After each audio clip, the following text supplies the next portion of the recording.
Alright, what's going on everyone? It's me, Mr. Mario. I have been working on this for a bit. I just kind of wanted to show you this overview because it's pretty interesting, and this is honestly the hardest thing I have soldered just because this little thing is a pain. Let's see if I have any type of comparison on my desk to compare it with. Let's see. I think I can probably use this. Alright, so this is the cap for my isopropyl alcohol.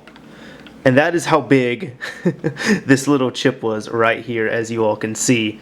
Yeah, not very big at all. There were 13, I dropped it, okay. There were 13 of these little wires that I had to solder onto here. Reason being is that, let's see, I was installing this board right here, and it came with this cable strand, but it wasn't working out that well.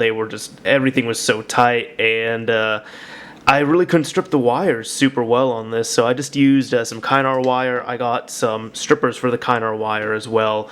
These cut 30 gauge and all that, super useful by the way. But yeah, no, I just did all 13 of the little cables. Let's see if I can actually zoom in here properly, because if I get in too close then it just doesn't work out that well. I'm not sure how well you all can see that, but on each cable leg on each pin leg I had to solder, and then had to solder them all right here because guess what? I had to get the hardest N64. I actually have this NS2 model right here. Now if I had an NS1 model, I could have just soldered literally 3 wires from the front to back on the system and I would be done with this RGB mod.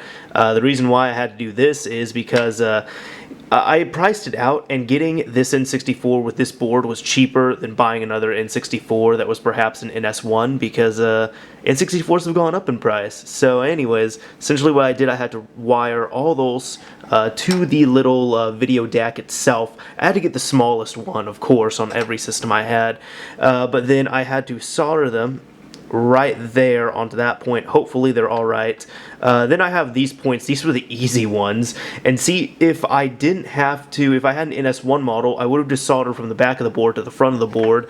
And in the back of the board, I just have those cables right there soldered in. So what we're going to do is we're going to go ahead and put this all back together and make sure it works. And if it doesn't work, I'm going to be really disappointed, because this thing came all the way from Australia and it would be for nothing, and I really don't feel like resoldering all this right now. Alright, well, as you can see, we have a little workstation right here that's just been completely destroyed.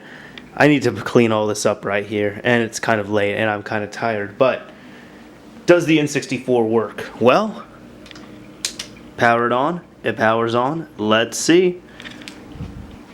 And we have signal through RGB SCART. Now I'm using a HDMI converter for this right here. Only issue I'm noticing right now is that while this does look good and everything, and it does look sharper, you're going to see right here the color just doesn't really pop out. It looks kind of washed out and everything, so I'd have to adjust the settings on my TV and all that. The only other thing I've done is I've added in this blue wire right here, which you all can probably see that one right there. And that's just for the composite part on the bottom of the board, but I soldered that in. It seemed to make, I don't really know if it made a difference, honestly, from what I had before, but either way, everything is working. I'm happy it's working. It's just a little washed out. I'm probably going to contact the person who makes these boards right here, and if you're interested, I'll pop the link down below in the description. But yeah, this is kind of some troubleshooting and all that with modding some hardware right here, so I'm really happy we got RGB working on this N64 right here. Is it perfect? So far from what I see, it isn't, and I don't think there's any jumpers I have to short on a NTSC N64, but we'll see what we have to do. So this has been the N64 Chronicles so far, with restoring RGB back onto this NS2 model. Alright, so this will be the last video I make on this, but check this out. The N64 is now working properly. Like, it's colorful, all that stuff. This is running on game mode. I didn't have to adjust anything. Like, that is the full color right there. So for anybody wondering why you would do RGB on here, essentially this is the best quality you can get out of a retro system.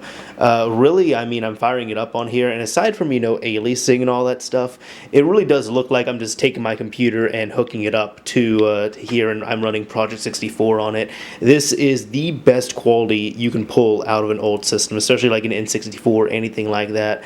So this N64 was not RGB compatible to begin with. Normally you can unlock it essentially, but this one we had to mod it back in. So all the color is there, it looks as sharp as it's supposed to, all that stuff. I mean, people might be complaining a bit about the quality, but honestly, this is the N64. You're not going to get the best quality out of it, of course. But you know what? Here is the funny thing. So I have the 64 right here. All I did was put this back together. That's it, and it works fine. Now, it worked fine one time, and I didn't get it working, and I tried unplugging, replugging everything, and I know this is bad for the cartridge, but the funny thing is, what just cracks me up is this is the only thing that works sometimes. Out of everything I tried, I popped out the cartridge, blew into it lightly, popped back in, it works again. So, it's so bad for the cartridge because it oxidizes it, but it's the only thing that works sometimes. That blows my mind, honestly. Anyways, we got the N64 right there. It's running, it's in full color RGB, we're good to go, all that. So, I have my RGB modded N64, I'm quite happy, and I also have this thing right here that I'm going to be trying out on the N64 here pretty soon. Just essentially a clone EverDrive 64 Plus, so we're going to be trying this out here. Anyways, this is Mr. Mario, signing off. Thank you for watching, everyone.